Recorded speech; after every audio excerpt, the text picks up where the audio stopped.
Si queremos ir al cielo, necesitamos una transformación total. La necesitamos individual y como iglesia. Y ha llegado el tiempo para hablar de estas cosas, porque se nos dice que el testimonio directo va a causar el zarandeo.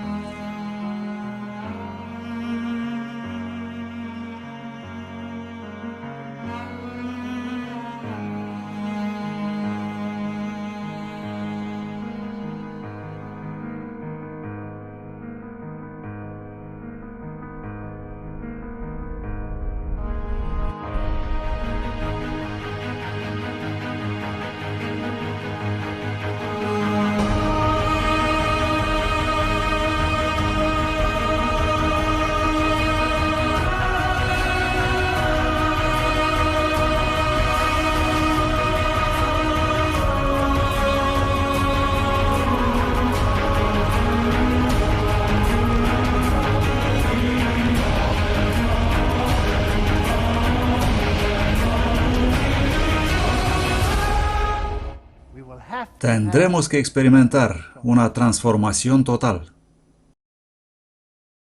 Oigo el estruendo. Bien, este es otro extraño título, ¿no? Me gustan los títulos extraños. Oigo el estruendo. Quiero llevarlos de nuevo por la historia y luego trazar las paralelas como hicimos antes. Después de todo, esta es una serie tipológica, ¿no es así? Hubo un buen rey y su nombre era Ezequías.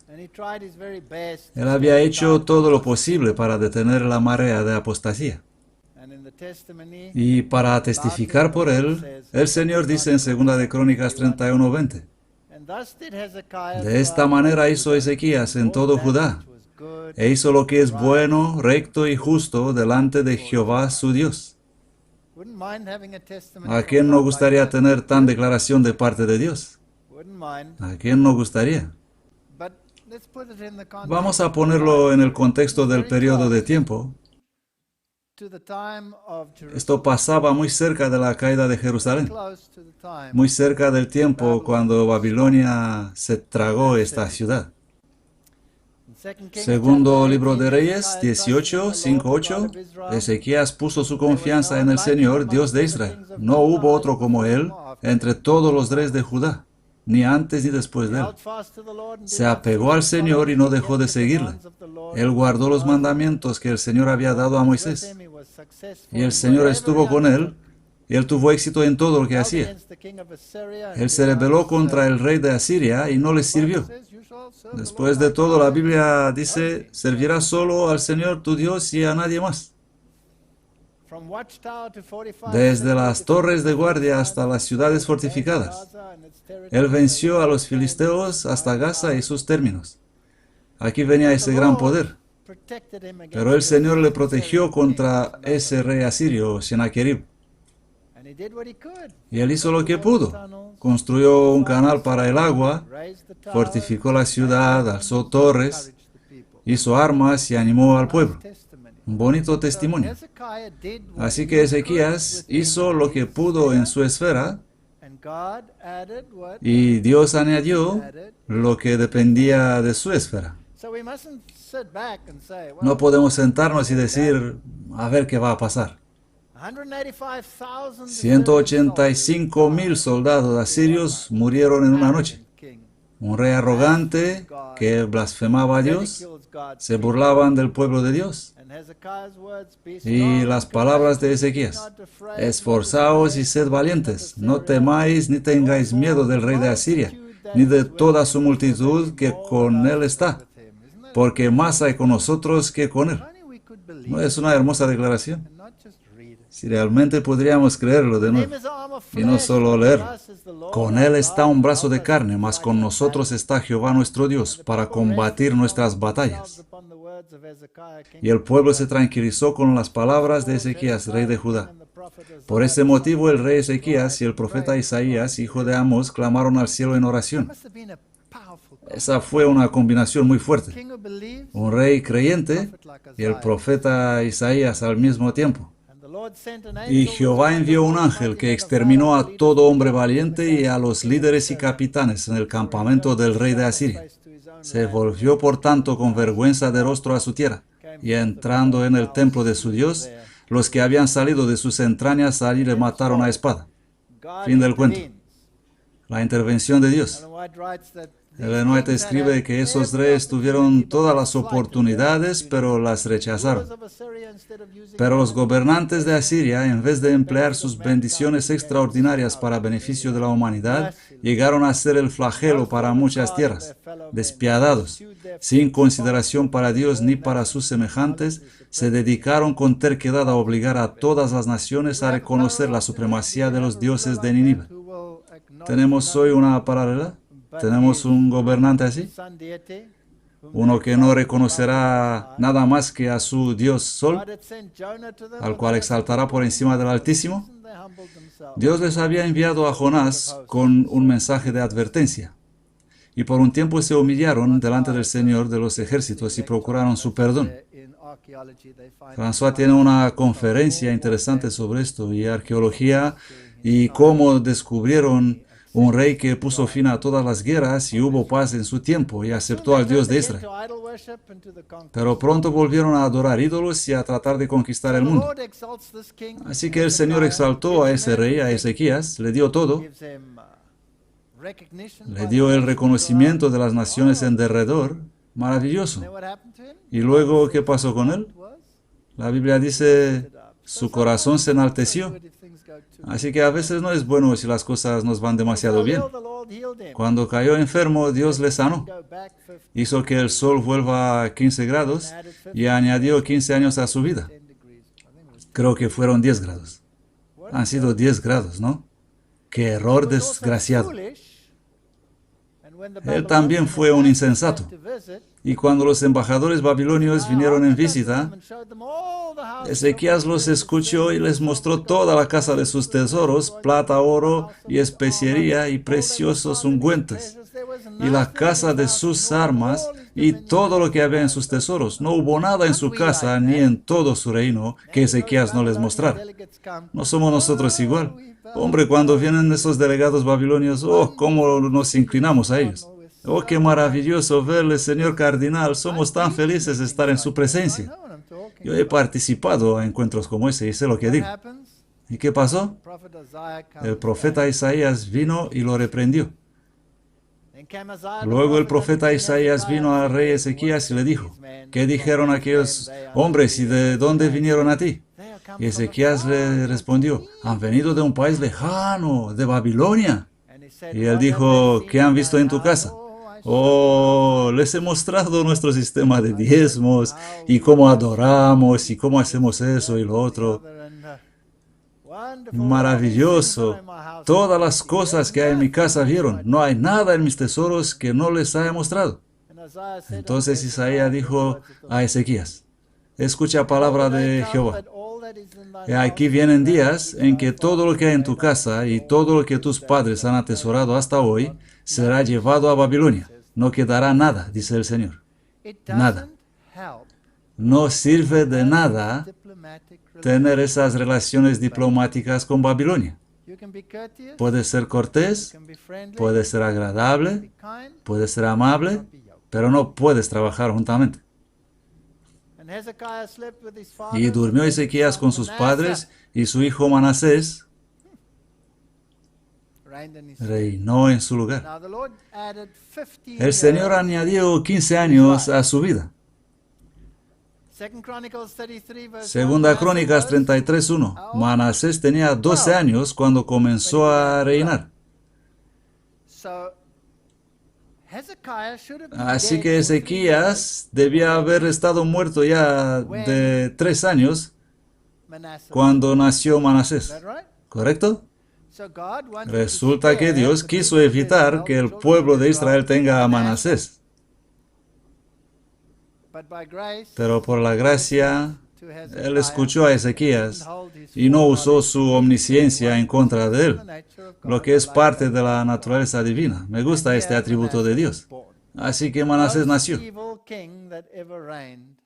el más malvado rey que reinó en Israel. Segunda Crónicas 33, 2:5. Mas hizo lo malo ante los ojos de Jehová conforme a las abominaciones de las naciones. Una vez que empiezas a compartir cosas con la Babilonia, Babilonia simplemente inunda tu sistema. Eso pasa. Hay una advertencia tipológica en eso.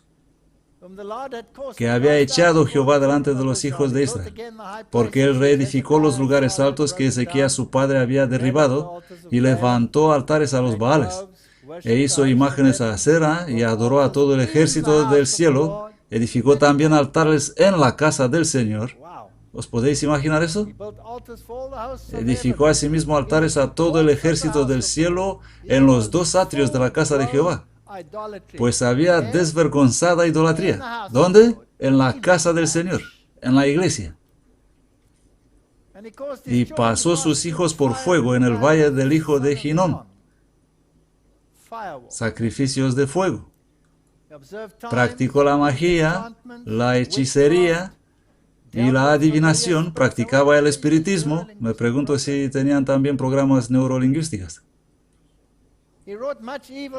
Hizo mucho mal ante los ojos del Señor, provocándole a ira. Y puso una imagen de fundición, un ídolo que él hizo en la casa de Dios, de la cual había dicho Dios a David y a Salomón su hijo: en esta casa en Jerusalén, la cual yo elegí sobre las tribus de Israel, pondré mi nombre para siempre. Había idolatría crasa en la iglesia. Y leemos en el espíritu de profecía que la sangre fluía por las calles. Él masacró a los del pueblo de Dios que se opusieron a la idolatría. Me pregunto si algunos habían sido excluidos de la sinagoga. Manasés derramó también sangre inocente en tan gran cantidad que llenó a Jerusalén de un extremo a otro. Segunda de Reyes 21-26. Uno de los primeros en caer fue Isaías, quien durante más de medio siglo había estado delante de Judá como mensajero designado por Jehová. Otros soportaron burlas y azotes y hasta cadenas y prisiones. Fueron apedreados, aserrados, tentados, muertos a espada. Anduvieron fugitivos de aquí para allá, cubiertos de pieles de ovejas y de cabra, pasando necesidades, afligidos y maltratados. ¿Estáis escuchando algo que suena como una paralela? Los encontramos por todas partes, esa pobre gente que andan perdidos. La tradición dice que Isaías fue aserrado por la mitad, por Manasés. Así que si veo un rey Manasés en mi iglesia, no estaría muy encantado con él. Le voy a condenar y decir que es un hombre malo y todos los demás, pero el rey de Asiria tomó a Manasés cautivo, le puso ganchos de bronce en las narices. Ya sabes, como le pones a un cerdo. Y lo tiraba, creo que tenía la nariz como una sandía. Y lo tomó, pues, y lo puso en la cárcel. Y él se humilló delante de Dios, y Dios le trajo de vuelta. Y él intentó reparar todos los males que hizo. Pero fue demasiado tarde. Pero estará en el cielo. Lo que quiero decir es eso. Tenemos Manasés en nuestra iglesia hoy. Pero vamos a orar por ellos. Porque es posible que tendrás que vivir con ellos eternamente en el cielo. ¿Correcto? Tenemos a los Manasés. Sé que están aquí. En el año 677 a.C., Manasés fue llevado a Babilonia por los asirios. Y habló Jehová a Manasés y a su pueblo, pero ellos no hicieron caso. Por lo cual Jehová trajo contra ellos los capitanes del ejército del rey de Asiria, los cuales la aprisionaron con ganchos a Manasés, le ataron con cadenas de bronce y le llevaron a Babilonia. Y cuando estuvo en aflicción, suplicó al Señor su Dios y se humilló grandemente ante el Dios de sus padres.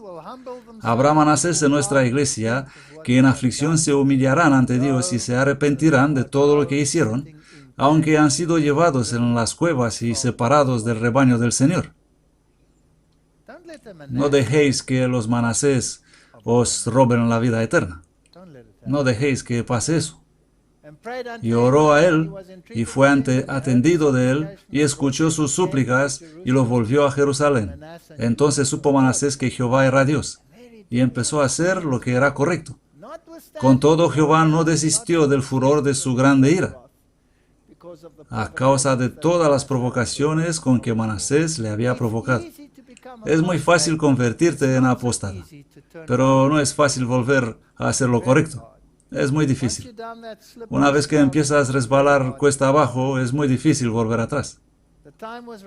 Se acercaba rápidamente el tiempo cuando Jerusalén iba a ser destruida por completo y los habitantes de la tierra ser llevados cautivos a Babilonia para aprender ahí las lecciones que se habían negado a aprender en circunstancias más favorables. Lo mismo nos va a pasar a nosotros.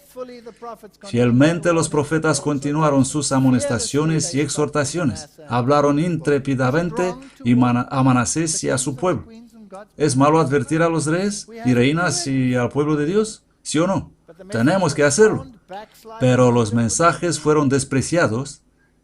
El apóstata Judá no quiso escucharlos. Esta es la realidad.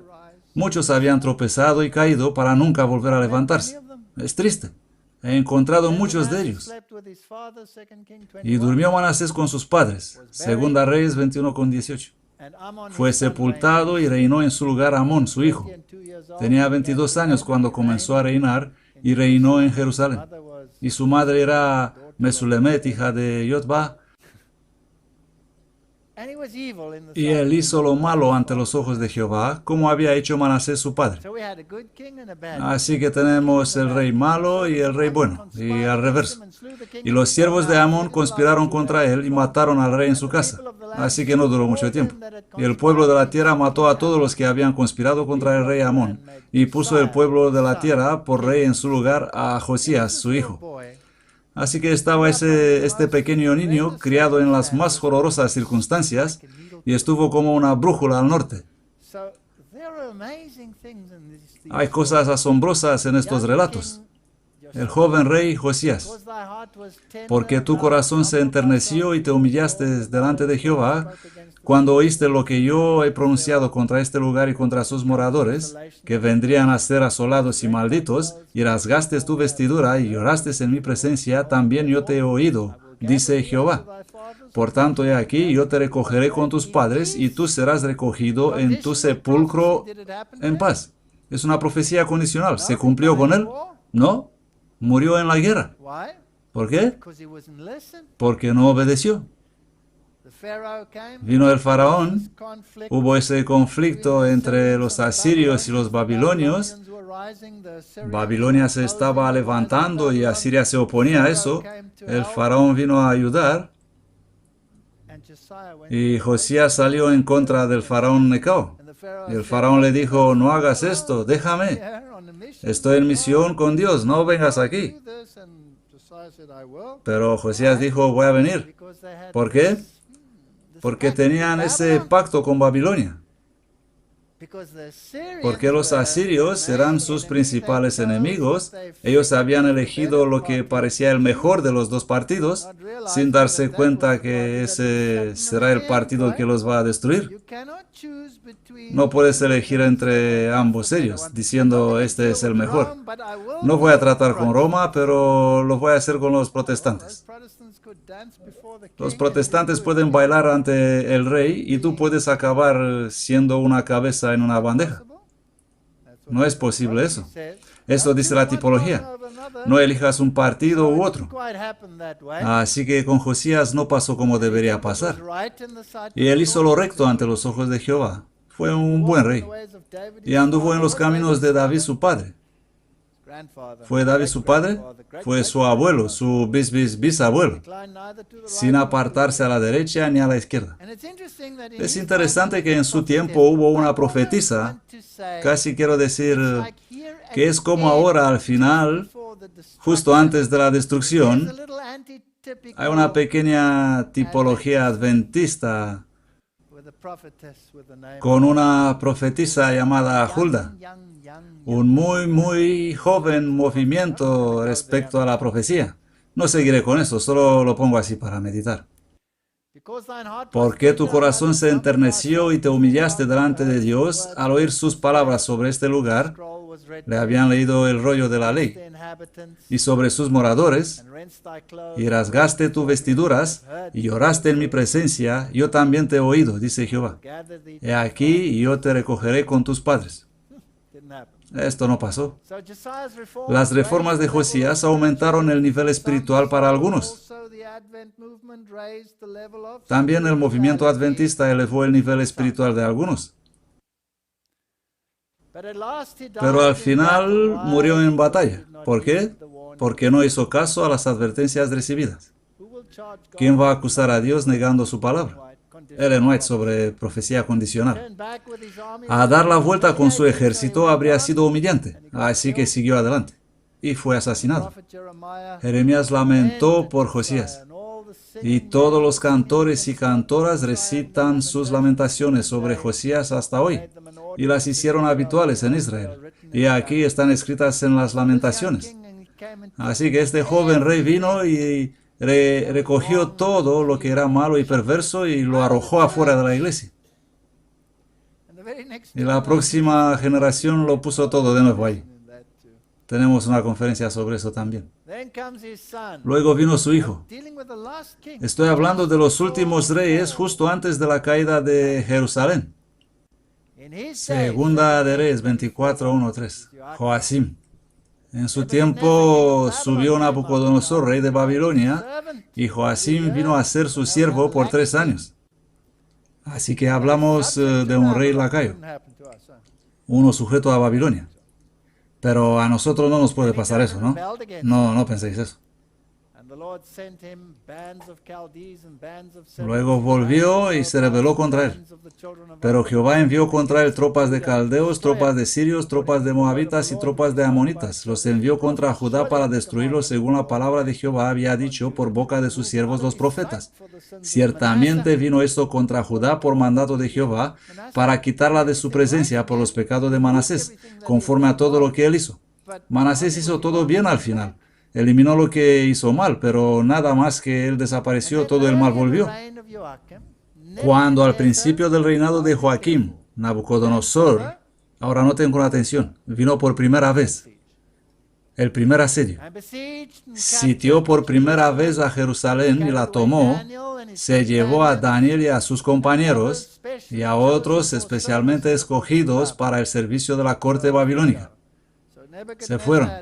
Así que Nabucodonosor hizo el primer asedio de Jerusalén y se lleva a Daniel y a sus amigos. Pero los que habían aprendido a poner su confianza en las promesas de Dios hallaron que éstas bastaban para todo lo que eran llamados a soportar durante su estada en una tierra extraña. Las escrituras resultaron ser su guía y apoyo. Como intérprete del significado de los juicios que empezaban a caer sobre Judá, Jeremías se mantuvo noblemente en defensa de la justicia de Dios.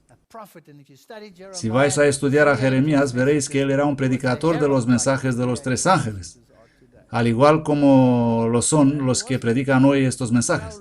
Y según sabéis, él no fue muy bien recibido. El profeta trabajaba incansablemente, deseoso de alcanzar a todas las clases, e extendió la esfera de su influencia más allá de Jerusalén, mensaje universal, a varias partes del reino. En sus, es tan bonito, testimonios para la iglesia. ¿No es interesante? Me gusta. Jeremías se refería constantemente a las enseñanzas del libro de la ley que había sido tan honrado y exaltado durante el reinado de Josías. Él recalcó nuevamente la importancia de mantener una relación de pacto con el misericordioso y compasivo ser que desde las alturas del Sinaí había pronunciado los preceptos del Decálogo. Este es el mensaje. Y Babilonia estaba cerca de destruir a Jerusalén. El primer asedio, Daniel y sus amigos son llevados. Las palabras de amonestación y súplica de Jeremías llegaban a todas las partes del reino y todos tuvieron la oportunidad de conocer la voluntad de Dios concerniente a la nación. El profeta recalcó el hecho de que nuestro Padre Celestial permite que sus juicios caigan a fin de que conozcan las naciones que no son más que hombres. Y si anduvieran conmigo en oposición y no me quisieron oír, había advertido el Señor a su pueblo, os esparciré. Y todo el relato. Él les recordó. Y finalmente Jeremías dijo, por tanto, así dice Jehová de los ejércitos, por cuanto no habéis oído mis palabras, he aquí yo enviaré y tomaré todas las familias del norte, dice Jehová, y a Nabucodonosor, rey de Babilonia, mi siervo, y los traeré contra esta tierra, y contra sus moradores, y contra todas estas naciones en derredor. Y los destruiré, y los pondré por espanto, y por escarnio, y por perpetua desolación. Y haré que perezcan de entre ellos la voz de gozo, la voz de alegría, la voz del novio y la voz de la novia. Ha desaparecido la iglesia, destruida. Y toda esta tierra será puesta en desolación y en espanto. Y servirán estas naciones al rey de Babilonia 70 años. Los llevó a cautividad. Bueno, el siguiente rey, Joacim.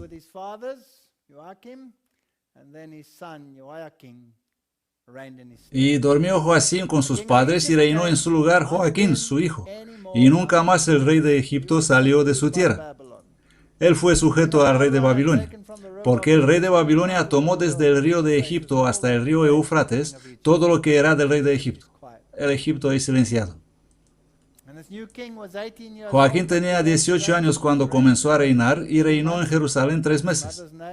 El nombre de su madre era Neusta, hija de Elnatán, y él hizo lo que es malo. Las cosas iban muy mal, conforme a todas las cosas que había hecho su padre.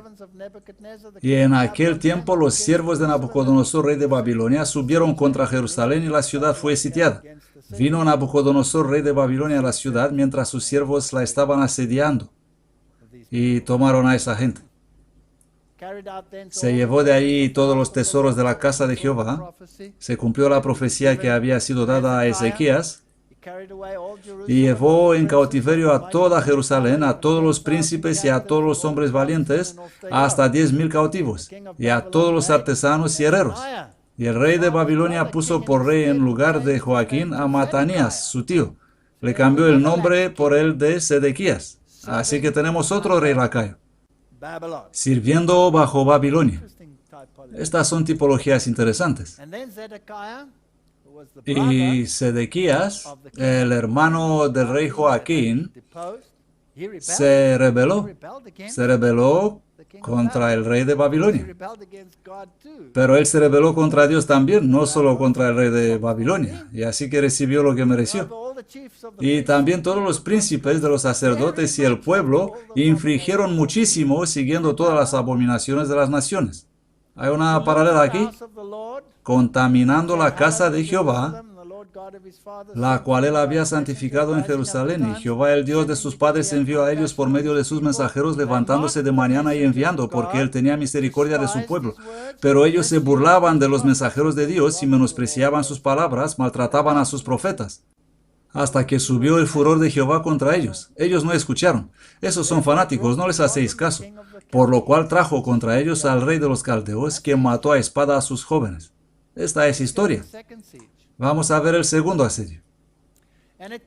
Y aconteció en el 9º año de su reinado, en el 10º mes, en el día 10 del mes, que Nabucodonosor, rey de Babilonia, vino, él y todo su ejército, contra Jerusalén y la sitió, y levantaron contra ella baluartes alrededor, y la destruyeron, la rayeron. Así que hubo 2 asedios importantes. El primero, cautivos. El segundo, destrucción. Entre el primero y el segundo, toda esta apostasía continúa en la iglesia. Y degollaron a los hijos de Sedequías ante sus propios ojos y le sacaron los ojos a Sedequías y atado con cadenas lo llevaron a Babilonia. Esta vez se acabó. Y en el quinto mes, en el séptimo día del mes, siendo el año 19 de Nabucodonosor, rey de Babilonia, vino Nabuzaradán, capitán de la guardia, un siervo del rey de Babilonia a Jerusalén, y quemó la casa de Jehová, y la casa del rey, y todas las casas de Jerusalén, y todas las casas de los príncipes, quemó a fuego. Bien, esta es una tipología. ¿Cuántos asedios? 2. Vamos a ir a la destrucción de Jerusalén en el año 70 después de Cristo. Otra nación gobierna, Roma. Bien. Ningún cristiano ha perecido en la destrucción de Jerusalén. Cristo había dado a sus discípulos advertencias y todo el que creyó sus palabras veló para la señal prometida. Cuando veréis la Jerusalén rodeada por ejércitos, dijo Jesús, entonces sabréis que la destrucción es inminente. Entonces los que están en Judea corran a las montañas, y los que están en medio de ella márchense afuera. Después que los romanos bajo Cestio habían rodeado la ciudad, ellos de repente abandonaron el asedio cuando todo parecía propicio a un ataque inmediato. Así que viene el ejército romano con el general Cestio y rodea la ciudad, y luego de manera inexplicable, o tal vez recibió un SMS, o lo que sea, los soldados simplemente se marcharon. Y los judíos pensaron, oh, qué bien, y salieron tras ellos y les dieron algunos golpecitos. Pero los cristianos vieron su gran oportunidad y se marcharon porque así había dicho Jesús. Y Jesús dijo, cuando veréis la nación de Obama causando la destrucción, según escribió el profeta Daniel, el que lee, que comprenda, algo parecido, ¿no es así? Los eventos ocurrieron de tal modo que ni los romanos ni los judíos dificultaron la huida de los cristianos, porque los judíos salieron a perseguir a los romanos y los cristianos huyeron. Tras la retirada de Cestio, los judíos salieron de Jerusalén persiguiendo su ejército, y mientras ambas fuerzas estaban plenamente comprometidas, los cristianos tuvieron la oportunidad de abandonar la ciudad. Hubo un poco de confusión ahí. En este momento el país había sido también limpiado de enemigos que podrían haber procurado de interceptarlos, y huyeron a Pela. Las fuerzas judaicas, persiguiendo de cerca a Cestio y a su ejército, cayeron sobre la retaguardia con tal furia que amenazaban destruirla totalmente. Y los romanos eran furiosos por los golpes que habían recibido de los judíos. Tipología interesante. Terribles fueron las calamidades que sufrió Jerusalén cuando el sitio se reanudó bajo el mando de Tito. Interesante, entre los dos asedios pasaron 3 años y medio. ¿Cuántos asedios? 2. En el primer asedio, Nabucodonosor no destruyó la ciudad, sino que tomó cautivos y se marchó. Ni los romanos en el primer asedio no destruyeron la ciudad, sino que se marcharon. En el segundo asedio, destrucción total. Los horrores del hambre.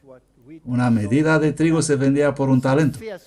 Tan atroz era el hambre que los hombres roían el cuero de sus cintos, sus sandalias y las cubiertas de sus escudos. Algunos salían de noche y eran cruelmente torturados y crucificados. La comida era la meta suprema. Las personas morían como las moscas. Miles perecieron de hambre y peste. La afección natural parecía haber desaparecido. Los maridos robaban a sus esposas y al reverso. Los hijos arrebataban la comida de la boca de sus padres ancianos. La pregunta del profeta, ¿puede una mujer abandonar a su hijo?, recibió la respuesta entre los muros de esa ciudad condenada. Fue un tiempo muy triste. La tierna y delicada mujer entre vosotros, tan delicada y tierna que no hubiera osado posar en tierra la planta de su pie, su ojo será maligno para con el marido de su seno, y para con su hijo y para con su hija, y para con sus hijos que dé a luz, pues los comerá a escondidas a falta de todo en el asedio. Todo eso se cumplió allí. Hay una cita interesante en la historia eclesiástica de Eusebio, un gran histórico de aquella época, que dice, me gusta esto: la simiente espiritual de Abraham, que es la cristiandad, huyeron la Pela, que estaban en la otra parte del Jordán, donde encontraron un lugar seguro y refugio para poder servir a su maestro y guardar su sábado. Y lo interesante es que la arqueología confirma que el sábado fue guardado en Pela por 400 años después de Cristo. Pela es lo que quedó de ella. Aquí es donde huyeron y aquí encontraron refugio. La arqueología descubre que el sábado fue guardado en Pela. Por tanto, cuando veáis, vamos a leerlo bien, ¿vale? La abominación desoladora que fue dicha por el profeta Daniel, que estará en el lugar santo, el que lee, que entienda. Entonces los que estén en Judea huyan a los montes. La versión King James. Si tienes una versión con letras rojas de King James, verás que todo esto está escrito en rojo, lo que significa que ¿quién lo dijo? Jesús. Pero si tienes una versión con letras rojas de Nueva Versión Internacional, verás que este texto sobre el profeta Daniel no está escrito en rojo, lo que significa que fue añadido después y no fue dicho por Jesús. Interesante, ¿no? Y luego dicen que no importa qué versión leemos. Pero supongo que los escribas modernos saben mejor y que deberíamos renunciar a nuestras ideas. Así que cuando veáis estando en el lugar sagrado la abominación desoladora del cual habló el profeta Daniel, que el lector entienda, entonces los de Judea corran a las montañas. En la nueva versión esto no será en rojo. Deberíamos haber coloreado esto, pero se me olvidó. Perdonen. Nueva versión. No tendrá eso en letras rojas. Y cuando veáis a Jerusalén rodeada de ejércitos, sabed entonces que la destrucción está cerca. Tenemos estas dos paralelas. Y ese lugar santo que iba a ser rodeado por el ejército es posiblemente la zona que Nehemías había limpiado para que las naciones extranjeras no se acerquen el día sábado, porque intentaban hacer negocios, ¿correcto? Así que él los limpió del lugar. Y esta zona rodeaba la ciudad y en realidad tiene una relación con el sábado. Así que viene el ejército y se sienta en esta zona y antitípicamente ocupa el territorio del sábado. Interesante. No está lejos el tiempo cuando, como los primeros discípulos, vamos a ser obligados a buscar refugio en lugares solitarios y desiertos. Así como el asedio de Jerusalén por los ejércitos romanos fue señal de huida para los cristianos judíos, lo mismo la asunción del poder por parte de nuestra nación, Estados Unidos, en el decreto que imponga el sábado papal, sería una advertencia para nosotros. Será entonces el tiempo de abandonar las grandes ciudades y prepararnos para abandonar las pequeñas, para vivir en hogares retraídos, en lugares apartados entre las montañas, afuera. ¿Cuántos asedios? 2. Entre el primero y el segundo asedio, a marcharnos. Los profetas a quienes fueron reveladas estas grandes escenas anhelaban comprender su importancia. Ellos inquirieron diligentemente, escudriñando qué o cuál tiempo indicaba el Espíritu de Cristo que estaba en ellos. Para nosotros que estamos al borde mismo de su cumplimiento, de cuán profunda importancia, de cuán vivo interés son estas descripciones de los eventos por venir. Tenemos que estudiar las paralelas, tenemos que observar la tipología. Cuando los romanos sitiaron la ciudad, ellos levantaron banderas o pancartas en las cuales serán representados sus dioses paganos. Estos estandartes fueron puestos alrededor del muro de la ciudad en la zona conocida como el terreno sagrado. Así que no era en el templo este lugar sagrado, sino en esta área limpia. No debe confundirse con el lugar santo del templo. Por lo tanto, este es el mismo evento que se encuentra en el libro de Mateo. La señora White escribió una declaración que sugiere que el cumplimiento moderno de esta profecía está ya ocurriendo. escribió esto en 1897. Ella dijo, el mundo protestante levantó un sábado idólatra en el lugar donde debería estar el sábado de Dios, y siguen pisando en pos del papado. Por este motivo veo la necesidad que el pueblo de Dios salga de las ciudades en lugares apartados del país. Escrito en 1897. El primer y el segundo asedio. ¿Cuándo fue el primer asedio? Así que empezará otra vez. Pero la batalla se va a dar por el sábado del séptimo día. Las autoridades de este mundo se levantarán en su soberbia y poder para hacer leyes para restringir las libertades religiosas. Ellos asumirán un derecho que pertenece únicamente a Dios, y como Nabucodonosor, aquí está la paralela tipo antitipo. Ya están comenzando ahora, y esto llevarán adelante hasta que llegan al límite sobre el cual no pueden pasar. Recuerden los dos asedios. La presión para la ley dominical, ¿qué dice ahora? Ha venido y va a venir. Podemos ver que así como hemos hablado durante los últimos 35 años, esta ley que hace que el domingo sea exaltado y hace que las invenciones humanas ocupen el lugar del día sagrado de Dios, se está cumpliendo ahora. El decreto que imponga la adoración de este día, en cierto modo, ha salido ya. Así que hubo ya el primer asedio. ¿Cuándo ocurrió ese primer asedio? Ha venido el tiempo en 1903, cuando según Dios abre camino. Las familias deberían salir de las ciudades. Eso no significa que debemos precipitarnos como locos, sino según ¿quién abre el camino? Según Dios abre caminos. Debemos demostrar al mundo que reconocemos en los eventos que ahora están ocurriendo en la relación con el movimiento de reforma nacional el cumplimiento de la profecía. ¿Cuándo fue eso? Junto con los eventos de 1888, la ley dominical, todas las cosas. Ya lo sabemos, el proyecto Blair. Los ejércitos de antitípica espiritual Roma rodearon la Jerusalén y quisieron aplastarla, y tomaron a los adventistas cautivos y los pusieron en cadenas, etc. Ese fue el primer asedio.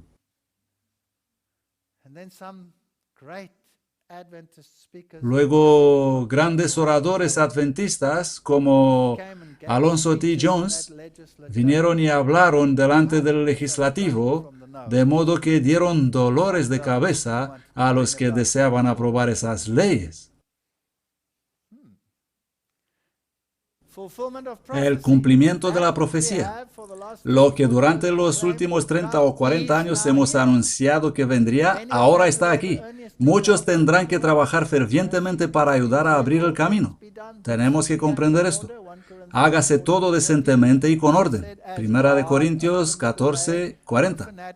Como hemos dicho, Dios abrirá el camino, nada de movimientos fanáticos. Dijo el mensajero de Dios, ¿no serán advertidas las ciudades? Sí, no por el pueblo de Dios que vivirá en ellas, sino por visitarlas para advertir las ciudades de lo que viene sobre la tierra.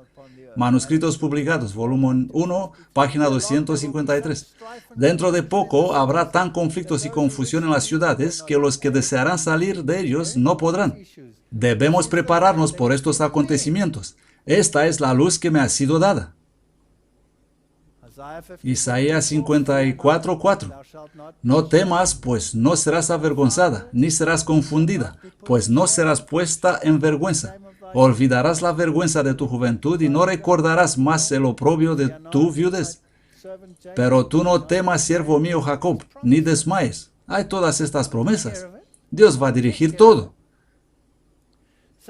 Así pues, en 1888 el mundo estaba preparado para la segunda venida. Los ejércitos de Roma habían rodeado la Jerusalén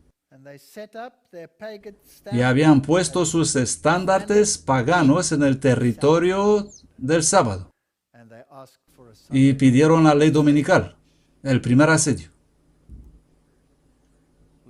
La alianza del Día del Señor, ya hemos hablado de ella.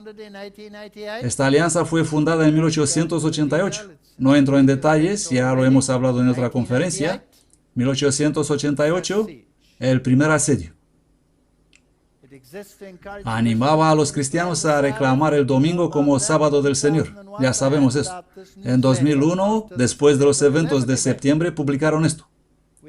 Somos muy conscientes que no podemos hacer nuestro trabajo sin la ayuda financiera de amigos como vosotros. Y luego dicen, en muchos aspectos el año 2001 ha sido un año decisivo para el Ministerio de la Alianza.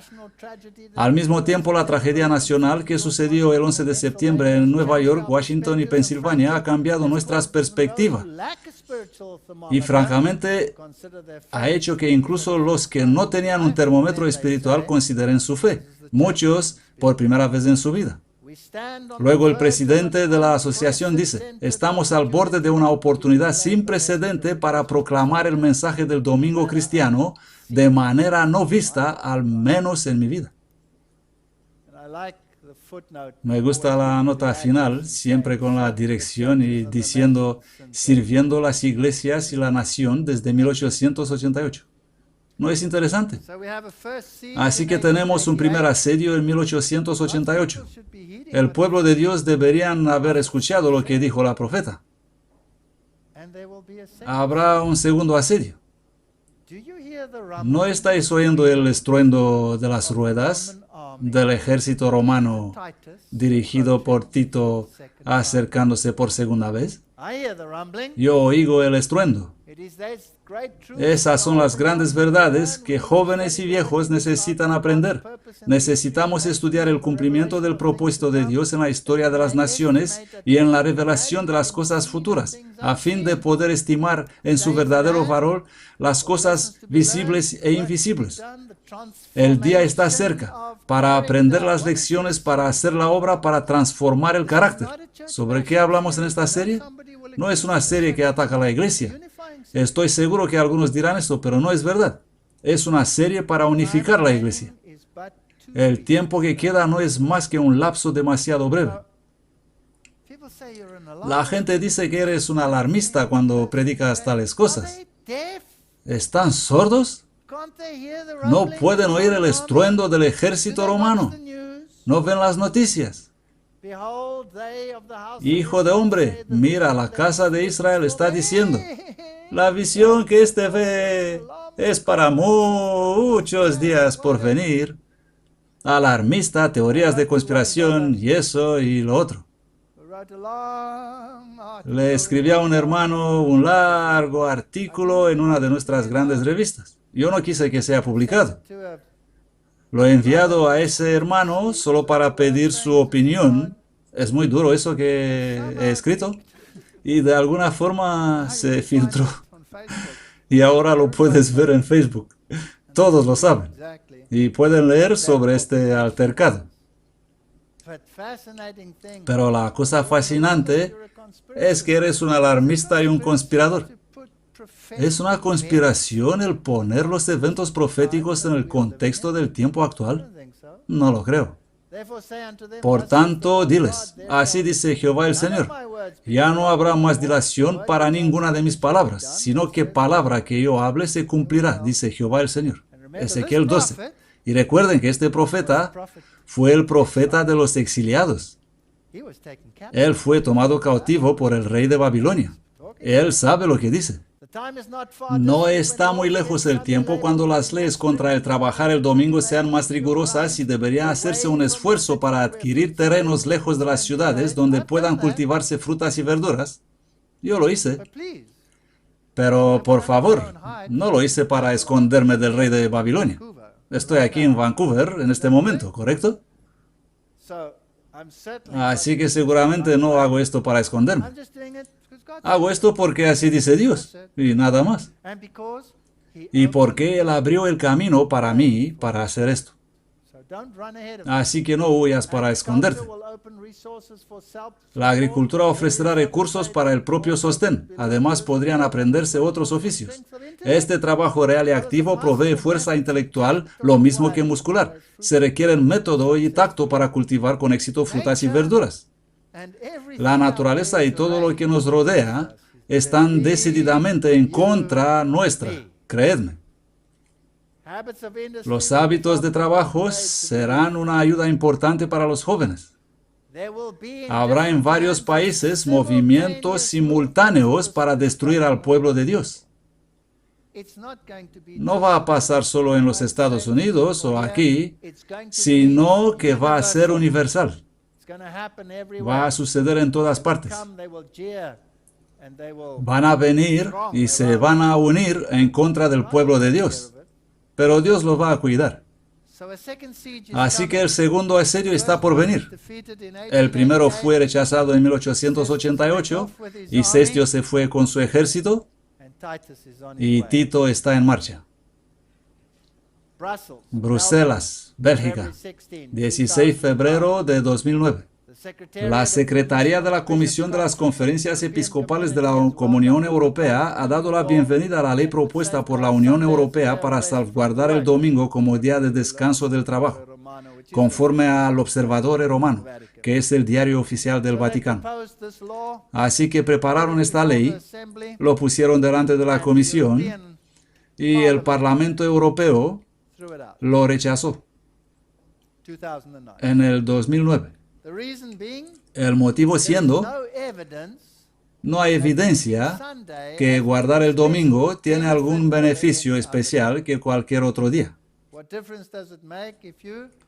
¿Qué diferencia hay si descansas el miércoles, jueves, viernes o sábado? No hay evidencia. Pero no lo han dejado así. Pues la iglesia intentó esto, pero fue rechazada. Ahora se pone interesante. El juzgado ordena que las tiendas deben cerrar el domingo. Eso fue en 23 de diciembre de 2003. Así que la nación más poderosa de Europa toma la decisión unilateral. La Corte de Justicia alemana declara todas las tiendas cerradas. Imponen su propia ley dominical. Ahora no es una ley dominical que no te permite hacer nada. Pero mis amigos adventistas me dijeron que si arreglas el tejado, puedes bajar al llamarte la policía y recibir una multa de 250 euros por trabajar el domingo. Así que en diciembre de 2009, después de que la Corte Europea dijo, no estamos interesados en esta legislación, Alemania, la nación más poderosa, dijo, nosotros sí, haremos una ley y lo aplicaremos a las tiendas. El Tribunal Supremo de Alemania anuló una resolución de 2006 que permitía a las tiendas de Berlín abrir durante 10 domingos al año, incumpliendo las normas más estrictas en la apertura de tiendas el fin de semana. Luego, el 2 de diciembre de 2009, El Mundo desde Berlín. Incluso los ateístas necesitan parar los domingos. Spiegel Online, este es como la revista Time. El Tribunal Supremo de Alemania ha declarado que el domingo debe guardarse como día de descanso y ha anulado una ley que flexibilizaba las restricciones en las compras el domingo en Berlín. Ahora escuchen esto, muy interesante. La mayoría de los diarios alemanes saludaron la decisión el miércoles. La gente me dice siempre, esto no va a pasar. Este es un anticuado, no va a pasar tal cosa, estás loco. La mayoría de los periódicos saludan la decisión, algunos por razones de religión y tradición, otros por preocupación de los derechos de los trabajadores. Me gusta esto, me alegro. La marca de la bestia va a ser puesta ¿dónde? En la mano o en la frente. Los que la recibirán en la frente son los que son intelectualmente convencidos que ese es el verdadero día de adoración. Los que le dan la bienvenida por preocupación de los derechos de los trabajadores. ¿Dónde la recibirán? En la mano. La mayoría de los periódicos saludan la decisión porque algunos quieren la marca de la bestia en la frente y otros porque la quieren en la mano. ¿Es correcto? Bien. ¿Qué fecha era? Diciembre de 2009. Luego, los sindicatos se unieron a las iglesias en su campaña para delimitar el domingo como el día de descanso para la nación. El espíritu de profecía dice, los sindicatos serán uno de los medios para traer un tiempo de angustia como nunca lo fue. Y los líderes me llaman y me dicen, no vas a decir eso de los sindicatos y el tiempo de problemas. Tenemos muy buenas relaciones con los sindicatos. Pero dice el espíritu de profecía que si no te separas de esas relaciones, no vas a recibir el sello de Dios. Este es un asunto muy serio. No vas a decir eso. Pero tengo que decirlo. No lo vas a decir. Luego hicieron un compromiso. No lo vas a decir en alemán. Y yo dije, bien, voy a hacer este compromiso, pero con una condición. La sangre es sobre vuestra cabeza. Se levantaron, se alejaron en una esquina, negociaron, volvieron y dijeron, bien. ¿Podéis creer eso? He vivido experiencias increíbles. No sé si debería contar estas cosas. Y no lo digo para golpear y derribar a mi iglesia, sino solo porque esta es la realidad. El espíritu de profecía lo afirma claramente. Justo una semana después hubo revueltas en Alemania y los sindicatos destruyeron todo. He sido tan contento con los sindicatos. Así que la mayoría estuvieron en favor de la ley. Ahora sí que se vuelve más interesante. ¿Podéis oír el estruendo del ejército romano acercándose la segunda vez? Ya lo sé que viene de los Estados Unidos, pero ahora es en Europa, en varios países simultáneamente. ¿No dice así?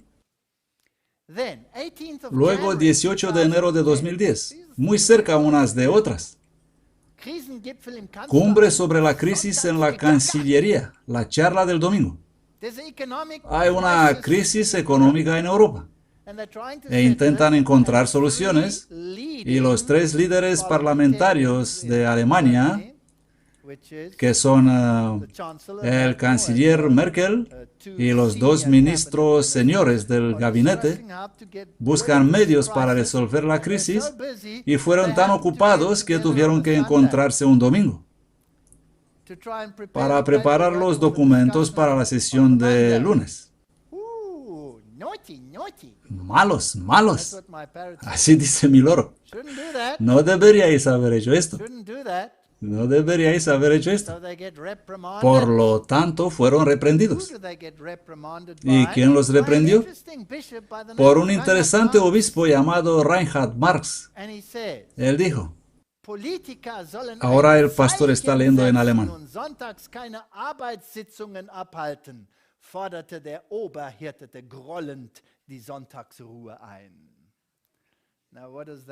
Ahora, ¿qué significa eso?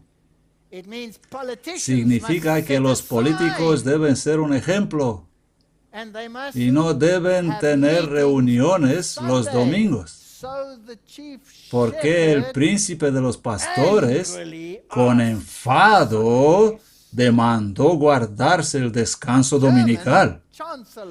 El canciller alemán, regañado públicamente en los diarios públicos de Alemania por atreverse a trabajar el domingo. ¿No es interesante? ¿Podéis oír el estruendo? El diario Bild otra vez. El arzobispo critica a los políticos por trabajar los domingos. ¿Pero quién es este hombre? Oh, tengo una foto tan bonita con él que no pude resistir. Este es Reinhard Marx. ¿Pero quién es él? Es el sucesor del obispado del Papa Benedicto XVI. No es un cualquiera. Es bastante fuerte para estar en los zapatos de Benedictus. No es un cualquiera. Y la mujer estaba vestida de púrpura y de escarlata. No, creo que debería excluir este texto. ¿Qué creéis? Vamos a no ir por ese camino. ¿Os recordáis que en febrero de 2009 todos eran felices porque las iglesias habían demandado una ley dominical y que luego fue rechazada? La Casa Obispal de Iglesias de Inglaterra, varias comisiones católicas y la comunidad protestante de Alemania, todos saludaron la iniciativa de algunos miembros del Parlamento Europeo de pedir a la Casa una declaración escrita, que el Parlamento rechazó y Alemania siguió sola. Por motivo previsto en el artículo tal, la probabilidad de enfermedad y ausentismo en instalaciones que trabajan los sábados y domingos es 1,3 veces mayor en comparación con los centros que no necesitan personal para trabajar el fin de semana. Así que empezaron a traer estadísticas para motivar la necesidad de este día libre. No funcionó, porque puedes tener libre el miércoles o jueves o viernes. Según la legislación de la Unión Europea, el domingo es el día de descanso semanal para los niños y adolescentes. Aquí ya nos ponemos más listos. Considerando que las instituciones europeas, grupos y organismos no han trabajado los domingos desde su creación y no tienen intención de hacerlo en el futuro a pesar de la diversidad de orígenes religiosos, etcétera, etcétera, la reconciliación de la vida laboral y familiar. Esto es brillante. Así que ahora vuelven, pero ya no están solos. No solo las iglesias. Esto pasó en 2009. El siguiente año el canciller fue regañado. Luego varios artículos sobre este asunto. El siguiente movimiento. Todas estas iglesias y organizaciones se unieron y publicaron un artículo. ¿Por qué el domingo debería ser incluido como día de descanso semanal? Y trata sobre la vida familiar. La vida familiar. Saben, en Europa muchos niños tienen actividades escolares 6 días a la semana. Para ellos el domingo es el único día libre. ¡Qué argumento tan brillante! Así que, Parlamento, tú dices que no importa si descansas el miércoles, jueves o domingo. Tú eres un trastornador de familias. Eres responsable de la destrucción de la familia. Porque cuando el padre y la madre trabajan, el niño está solo en casa. Bueno, para hacer una película llamada así, ¿no? Y si solo trabaja uno de los padres, también sois destructores de familias. Así que el único día lógico para el descanso semanal es ¿cuál día? Este es un buen argumento. ¿Creéis que van a ganar? Sí, van a ganar. Más que otro día de la semana, un domingo libre ofrece la oportunidad de encontrar los amigos, establecer y mantener relaciones sociales. Más que otro día de la semana, un domingo libre ofrece a los trabajadores la oportunidad de ejercer sus necesidades espirituales. Según Eurofond, la probabilidad de enfermedad es con 1,3 más grande si no tienes un día de descanso. Y luego, por supuesto, la Comunidad Europea puede traer una contribución palpable a la calidad de vida de sus ciudadanos. Así que no es solo un argumento religioso, es un problema laboral. Y luego, ¡pum!, 24 de marzo de 2010 se reunieron por segunda vez y dijeron, Parlamento Europeo, piénsalo otra vez. Lo has rechazado en 2009, aquí está otra vez en 2010. ¿Podéis oír el estruendo? Una reunión para relanzar el debate sobre la protección del domingo a nivel europeo. Aquí están. Parlamentarios, representantes de iglesias, todos ellos juntos. Y empezaron a poner pósteres. Protección para un domingo libre. Parlamento Europeo. Discursos. ¿Y qué hay en la foto? Niños. Son muy listos. ¿Y quién está detrás de esto? ¿Solo iglesias? No. Estas son organizaciones eclesiásticas, estas son sociedades civiles, y todos estos son sindicatos. Así que tenéis los sindicatos pidiendo la ley dominical, tenéis las sociedades civiles y organizaciones familiares pidiendo la ley dominical, tenéis las iglesias pidiendo la ley dominical. El Parlamento dio atrás diciendo necesitamos 1 millón de firmas de los ciudadanos. Así que hicieron una página web y dijeron, por favor, firmen, por favor, firmen. Todas estas organizaciones. Los europeos empiezan la campaña para el domingo libre. Se necesitan 1 millón de ciudadanos que requieren día. ¿Para quién? Para los niños. Strasbourg, 17 de marzo de 2010. Martin Kastler, miembro del Parlamento Europeo, ha lanzado el primer referéndum ciudadano de la Comunidad Europea para demandar que el domingo sea declarado un día para la familia y descanso. ¿Oís el estruendo del ejército romano volviendo la segunda vez? Lo siguiente es la destrucción. Estamos al fin. Más de 11.375 europeos de varios países han firmado ya. Esto fue hace tiempo, pero estoy seguro que hoy ya tienen el 1 millón necesario. Podéis buscar la página web y verificarlo.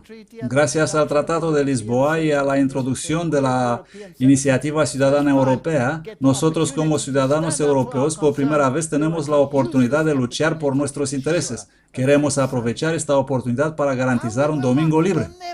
¿Cómo podemos burlarnos que esto no va a pasar nunca? ¿Hola? Estudia las profecías. La iniciativa permite a los ciudadanos hacer un llamamiento a la Comisión Europea sobre un tema de interés. Necesita 1 millón de firmas, sindicatos, sociedades civiles, todas las iglesias. Involúcrate. El diputado invitó a todos los que están convencidos de que un domingo libre y la democracia directa son importantes a mostrar su apoyo firmando la petición. Animó a los ciudadanos a involucrarse en el proceso democrático. Esto fue en 2010. Por cierto, ¿en qué año estamos ahora? Creo que las ruedas me van a pisar los pies. ¿Estáis de acuerdo? Kastler afirmó el domingo libre es parte de nuestra cultura europea. Necesitamos tiempo para nuestras familias, para relaciones, para la sociedad y religión. Una vida llena de días de trabajo es poco probable que es satisfactoria. Europa debería ser para niños la más amistosa. Oh, están en buena posición aquí, no pueden perder. Imagínate que te vas a oponer. ¿En contra de quién estarás? Estás en contra de los niños, en contra de los valores familiares, estás en contra de todo lo que es decente y adecuado. Vas a ser una verdadera molestia. Todos unidos. Vamos a unirnos todos, vamos a hacer esta cosa. La petición señala que el domingo libre es necesario en Europa para los niños que necesitan un día familiar, por favor. Todas las personas necesitan tiempo libre para relajarse, para placeres, para la religión. Siempre lo secular con la religión. La mano y la frente, la mano y la frente. La Biblia es tan extraordinaria. El domingo es un pilar esencial del modelo social europeo. Es patrimonio cultural. Esta es la página web.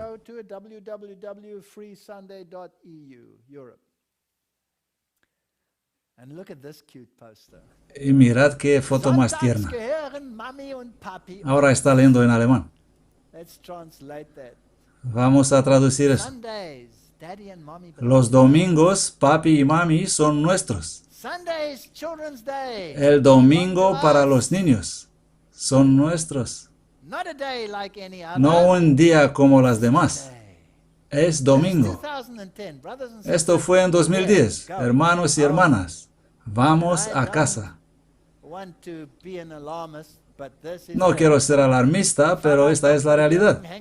El pastor Dr. Jürgen y luego enumera todas estas iglesias y todos los demás que se unieron para hacer ese sitio web oficial para recoger las firmas.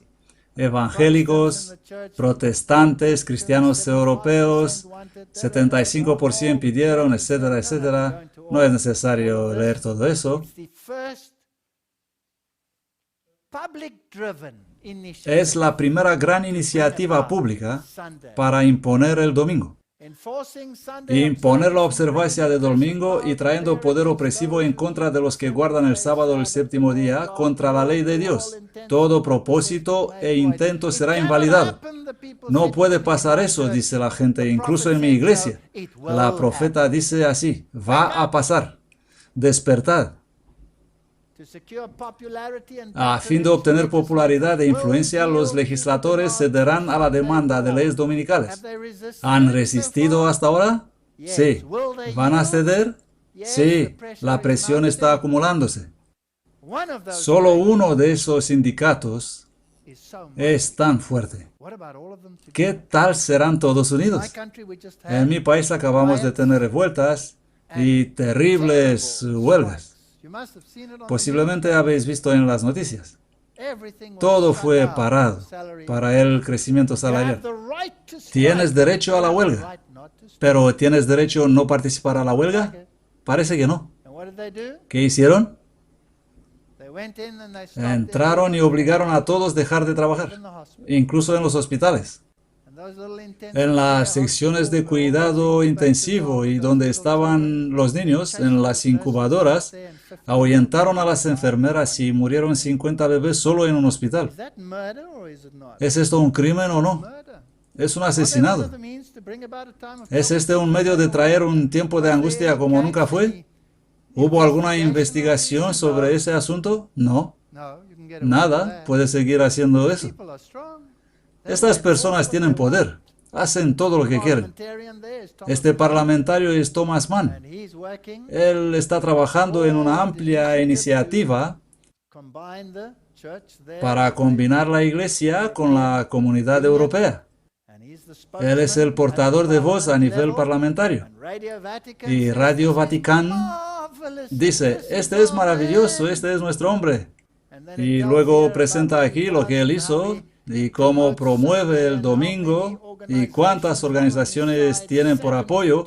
72 organizaciones y parlamentarios y todos están con nosotros. Vamos adelante con este asunto. Y la BBC hizo una entrevista. Voy a poner un corto segmento. Es una larga entrevista, pero solo escuchemos lo que dice la BBC. Ese es, creo, el país más secular del planeta. En mi opinión, allí el cristianismo está muerto y reina el espiritismo. ¿Qué barómetro? Escuchen. El domingo solía ser un día muy diferente del resto de la semana. Un día en que todos podíamos relajarnos, visitar amigos, parientes, ir a la iglesia. Todo ha cambiado. Debería ser el sábado un día de descanso.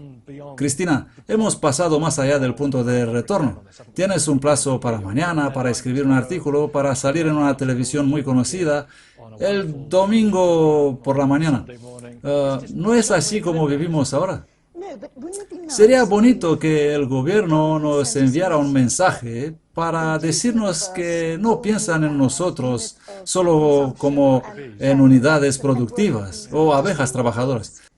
Que únicamente una vez a la semana dejemos todo, no ir de compras, poder no trabajar y concentrarnos en nosotros mismos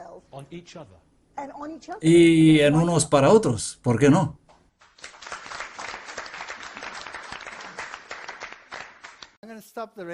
Lo voy a parar aquí. ¿No sería bonito si quién? El gobierno nos envió un mensaje que por un día a la semana no tendremos que trabajar, ir de compras. ¿Oís el estruendo? Blair corteja al polémico pastor Rick Warren, el mimado del mundo cristiano, en un intento para unir creencias. Así que los políticos trabajan con la iglesia. ¿Y qué queréis? ¿Qué es lo que todos deseáis? El Papa llama para un nuevo orden mundial. 9 de julio de 2009. Ha propuesto una nueva autoridad política mundial con una real influencia. Vamos a acercarnos para eliminar diferencias. Aquí junto al primer ministro japonés. 25 de mayo de 2010. Obama en busca de un nuevo orden internacional. El presidente Obama se enfrenta a críticas por su declaración durante el fin de semana sobre la búsqueda de un nuevo orden internacional. Se levantan preguntas respecto a la soberanía de los Estados Unidos. El presidente Obama se dirige a los graduados de la Academia Militar de los Estados Unidos. Y ahí es donde pide un nuevo orden mundial. ¿Quién puede hacer guerra contra él? ¿Por qué se usa el ejército? ¿Y va a obligar a todos, pequeños y grandes? El presidente agregó que los esfuerzos de las Fuerzas Armadas de América deben complementarse con mayor compromiso diplomático de grandes capitales y otros lugares peligrosos, etc. ¿Estas personas están sujetas a Roma o no? ¿O es una teoría de conspiración? Miren esto. Fascinante. Debe ser el hombre más feliz del mundo. Es el líder espiritual de las Fuerzas Armadas de los Estados Unidos, oficialmente. Es gran maestro de los caballeros de Malta en América y controla todo eso. Por eso todos los candidatos deben venir y ser vistos con él. Por eso que aman a los templarios y estrechan manos con esa gente. Y no es ninguna casualidad, no creo que es una casualidad. No lo ha escrito él, pero está en su página web. Ya sabéis estas cosas. Han ocurrido muchos cambios en los últimos 100 años. No hemos visto crecer únicamente las actividades de las bandas criminales, sino también el consumo de electricidad. Otro cambio que he visto ha sido la anulación de las leyes dominicales en los Estados Unidos. Está en su página web oficial. Es como un pequeñito mensaje subliminal. Probablemente deberíamos promulgar una ley dominical, no para restringir a la gente de trabajar, sino para ofrecer libertad a los que no tienen alternativas. Publicado en su página web oficial. Y pide un orden internacional. El Papa llama a la solidaridad en el mundo financiero, dice que la ética debe guiar toda acción. 22 de mayo de 2010. Ha llamado a ética y solidaridad en el sistema financiero del mundo. Así que el trabajo debe ser dirigido por ética. Los sindicatos piden el domingo, ¿sí o no? Bien. ¿Qué haces, papaíto? Creo que tiene calambres en los dedos. ¿Qué os parece?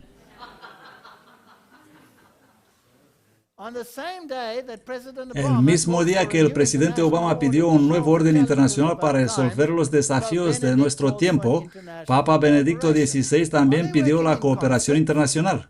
¿Están trabajando en equipo? ¿Creéis que hubo alguna conversación telefónica antes de hacer los anuncios el mismo día? Uno al ejército y el otro a los demás. Y luego, en 26 del 9 de 2010, el pontífice quiere que las familias empiecen a preparar el evento de 2012. ¿Las familias? ¿Hay algún problema con las familias?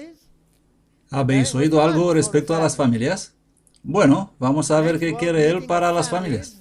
El próximo encuentro para las familias es en 2012, pero Benedicto pide a las familias e iglesias que empiecen la preparación un año antes, usando la exhortación del Papa Juan Pablo II para las familias. Oh, las familias. Hizo este pedido el 23 de agosto en una carta para el presidente del Concilio Pontifical.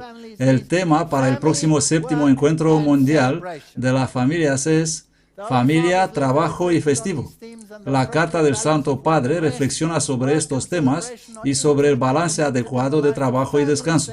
El trabajo y la festividad están íntimamente conectados en la vida de las familias. Ellos están condicionando elecciones, influencias, las relaciones matrimoniales y entre padre e hijos. Afectan a la relación de las familias con la sociedad y con la iglesia. El pontífice señaló, la Sagrada Escritura nos dice que la familia, el trabajo y el día de festivo son dones y bendiciones de Dios para ayudarnos a vivir una existencia plenamente humana. ¿Qué está pidiendo? Está pidiendo una legislación dominical. Y dice hacer del año 2011 un año preparatorio para eso. Y ha sido llamado para hablar en el Parlamento alemán el próximo año. Algo que ha sido rechazado hasta ahora. que un poder extranjero hable a la nación alemana por verse como una actitud de sujeción, pero ahora lo están considerando. Seguir la prensa para detalles. Luego el Papa continuó y dijo: es necesario promover la reflexión y el esfuerzo de conciliar las demandas y los periodos de trabajo con los de la familia y recuperar el verdadero sentido del festivo, especialmente el domingo. En la semana pascual, el Día del Señor y el Día del Hombre, el Día de la Familia, de la Comunidad y de la Solidaridad. Preparaos para 2012. No pongo fechas exactas, pero oigo el estruendo del ejército de Roma viniendo para sitiar la Jerusalén por la segunda vez. Y luego todo terminará. Luego todo terminará. Es mi deseo, por lo tanto, que ya en el año 2011, el 30 aniversario de la exhortación apostólica Familiaris Consortio, la gran carta para cuidado pastoral de la familia, podría ser tomado como una guía válida con iniciativas a nivel parroquial, etc. Vamos a movernos. Quiero esto y lo quiero ahora. Quiero un nuevo orden internacional, un nuevo orden mundial. Quiero una legislación dominical y quiero que se implemente la marca de la bestia. Y no me interesa si está en tu frente o en tu mano, pero lo quiero ahora. ¿Está diciendo eso, sí o no? Hemos predicado esto por años y ahora está aquí. Oigo el estruendo del ejército romano. Ezequiel dice: y enviaré fuego sobre Magog y sobre los que moran seguros en las islas, y sabrán que yo soy Jehová, y haré notorio mi santo nombre en medio de mi pueblo Israel. Y nunca más los dejaré profanar mi santo nombre, y sabrán las naciones que yo soy Jehová, el Santo de Israel. He aquí ha venido y se ha cumplido, dice Jehová el Señor. Este es el día del cual he hablado. Estamos aquí. Mi querida iglesia, despierta. Dejad de tocar los acordes ecuménicos. Venid a casa. No es bueno negociar con los reyes de Babilonia. No es bueno mostrarles tus tesoros pensando que te van a proteger. Te van a exterminar. Esto dice el tipo y esto confirma el antitipo. Y me dijo: hecho es, yo soy el alfa y la omega, el principio y el fin. Así que, hermanos y hermanas, una pequeña lección para saber dónde estamos en el correr del tiempo, dónde cuadramos en la tipología, y para los que esperan que van a salvarse cuando empezarán el asedio, demasiado tarde. No hay escapatoria del segundo asedio. Ahora es el tiempo para decidir seguir al Señor. Amén.